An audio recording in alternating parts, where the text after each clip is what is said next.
हमारे लाइफ में हमेशा दो ऑप्शन रहता है, पहला पॉजिटिव और दूसरा नेगेटिव, जिसमें 85% लोग नेगेटिव ऑप्शन को लेकर हमेशा दुखी रहते हैं और सिर्फ 15% लोग पॉजिटिव ऑप्शन को चूज करते हैं, जिन्हें स्टार्टिंग में थोड़ा कठिनाइयों का सामना करना पड़ता है, लेकिन आगे चलकर उन्हें लोग कहते हैं कि इसका किस्मत अच्छा था इसलिए यह बाजी मार लिया। चलिए आपको एक पुलिस और बाइक वाला का छोटा सा कहानी सुनाता हूँ, जिससे आपको मालूम हो जाएगा कि कैसे लोग पॉजिटिव ऑप्शन में भी नेगेटिव ऑप्शन फाइंड आउट करते हैं और उनके साथ नेगेटिव हो जाता है। दरअसल एक बाइक पर 4 लोग सवार होकर जा रहे थे और बीच रास्ते में ही उन्हें पुलिस चेक पोस्ट मिल गया, जहाँ 2 पुलिसकर्मी सभी बाइक वालों का डॉक्यूमेंट्स चेकअप कर रहा था। जब तक पुलिस दूसरों का बाइक का डॉक्यूमेंट्स चेक कर रहा था, तब तक ये 4 लोग भागने का प्रयास किए। जैसे ही थोड़ा दूर तक गए थे, तभी पुलिस वालों का नजर इन पर पड़ा और वे पुलिस वाला इनको पकड़ने के लिए पीछा करने लगे। जैसे ही पीछे वाला बाइक ड्राइवर को बोला कि भाई पुलिस हमें फॉलो कर रही है, तभी वह बाइक ड्राइवर बाइक का स्पीड बढ़ा दिया और बोला तुम सब चुपचाप बैठे रहो, किसी को कुछ नहीं होगा। लेकिन जो लोग पीछे बैठे थे वो चूतिया की तरह बाइक ड्राइवर के ऊपर बेवजह प्रेशर डाल रहे थे कि बाइक और स्पीड चलाओ, नहीं तो पुलिस हमें पकड़ लेगी और गधा की तरह मारेगी। अंत में वो बाइक ड्राइवर गुस्सा हो गया और बाइक को वहीं रोक दिया और बाइक रोक कर बोला कि जिसको भी डर लग रहा है या नेगेटिव ऑप्शन उनके माइंड में आ रहा है वो उतर जाओ। इसमें से सिर्फ एक आदमी नीचे उतर गया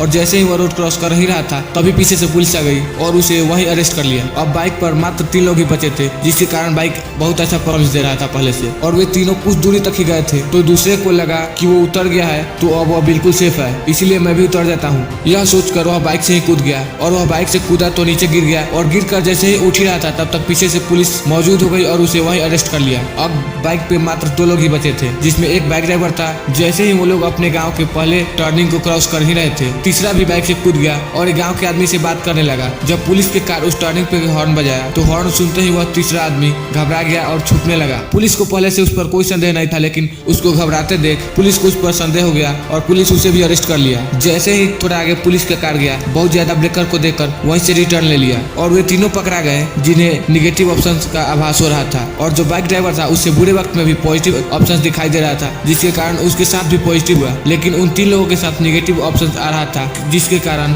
उनके साथ नेगेटिव हुआ। एट लास्ट मैं आपसे इतना कहना चाहता हूँ कि हर वक्त आपके पास 2 ऑप्शंस रहते हैं, पॉजिटिव एंड नेगेटिव, जिसमें से आपको ऑलवेज पॉजिटिव चुनना है। और यदि आप नेगेटिव चुनिएगा तो आपके साथ भी उन तीनों जैसा ही होगा। और सिर्फ यही एक एग्जांपल नहीं है, मैं आपको और 2 एग्जांपल बताता हूँ जिसमें ज्यादातर लोग नेगेटिव सोचते हैं और उनके साथ नेगेटिव ही होता है। एग्जांपल फर्स्ट, आप लोगों ने नोटिस किया होगा कि एग्जाम वह स्टूडेंट ही क्रैक कर पाता है जो पहले से ही सोचता है कि मैं इस बार पास हो जाऊंगा या एग्जाम को क्रैक कर दूंगा, और जिसे डाउट होता है या नेगेटिव ऑप्शन आने लगता है, इसका मतलब उस स्टूडेंट से कभी भी एग्जाम क्रैक नहीं हो पाएगा। सेकेंड, कोई गेम खासकर रनिंग में आपने नोटिस किया होगा कि 45% प्रतिभागी आधा डिस्टेंस तय करने के बाद खुद व खुद स्लो हो जाते हैं या फिर सरेंडर बोल देते हैं कि उनसे नहीं हो पाएगा, लेकिन जो अंत तक रेस में रहता है बिना नेगेटिव ऑप्शन के वही विनर बनता है। और एक एग्जांपल मैंने पहले भी बताया था पुलिस वाला। तो इस तीनों एग्जांपल में एक बात कॉमन है कि जिसने नेगेटिव सोचा उसके साथ नेगेटिव हुआ और जिसने पॉजिटिव सोचा उसके साथ पॉजिटिव हुआ। इसलिए मैं आपसे फिर कहता हूँ कि लाइफ में पॉजिटिव ऑप्शन रखो, रिजल्ट भी पॉजिटिव ही आएगा। इसलिए think positive and achieve positive. तो बस आज के लिए इतना ही।